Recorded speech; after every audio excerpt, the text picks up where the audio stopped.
మిత్రులారా, తెలంగాణ రాష్ట్ర సాధనలో ఆర్టీసీ కార్మికుల పాత్రను ఎవరు మర్చిపోలేరు. ఆనాడు రాజకీయ పార్టీలు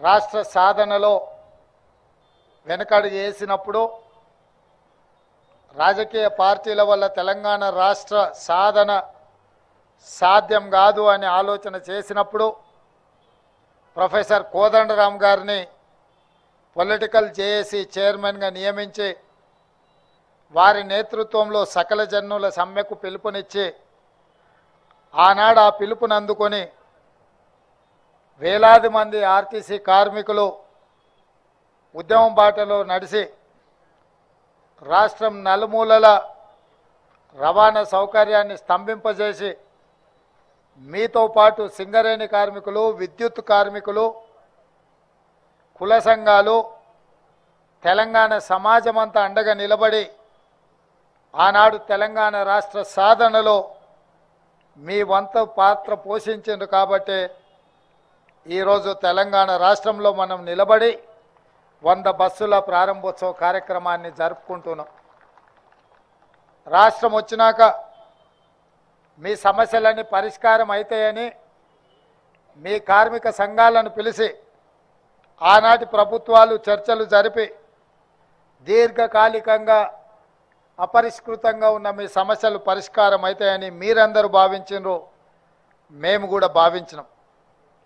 కానీ దురదృష్టవశాత్తు తెలంగాణ ప్రజల కోసం తెలంగాణ ప్రజలెన్నుకున్న ప్రభుత్వం కార్మికులను శత్రువులుగా చూసి మీరు తెలంగాణ రాష్ట్రంలో సమ్మెకు పిలిపిస్తే దాదాపుగా 90 రోజులు మీరు సమ్మె చేపట్టిందని నేను అనుకుంటున్నా. రోజు దాదాపుగా నెలల కొద్దీ మీరు సమ్మె చేసినా ఆనాటి ప్రభుత్వం మీతో చర్చలు జరపలేదు.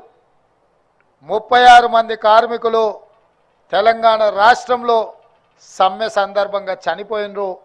కనీసం ఆ కుటుంబాలను ఆదుకోవాలన్న ఆలోచన కూడా ఆనాటి ప్రభుత్వాలు ఆలోచన చేయలే. మీ కార్మికుడే ఖమ్మం జిల్లా వాసి పెట్రోల్ పోసుకొని తగలబెట్టుకున్నప్పుడు అతను చావు బతుకుల మధ్యలో ఉంటే ఓవైసీ హాస్పిటల్లో మేమందరం వచ్చి ఆ కార్మికును పరామర్శించడం జరిగింది. ఆ తర్వాత వారు మరణించడం జరిగింది.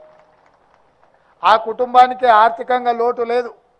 ఆర్టీసీ ఉద్యోగం లేకపోయినా బ్రతకగలిగే స్తోమత ఉన్నా వేలాది మంది సహచర కార్మికుల సమస్య పరిష్కారం కావాలి, ఆనాటి ప్రభుత్వానికి కనువిప్పు కలగాలి అని ఆ కార్మికుడు ప్రాణత్యాగం చేసిండు.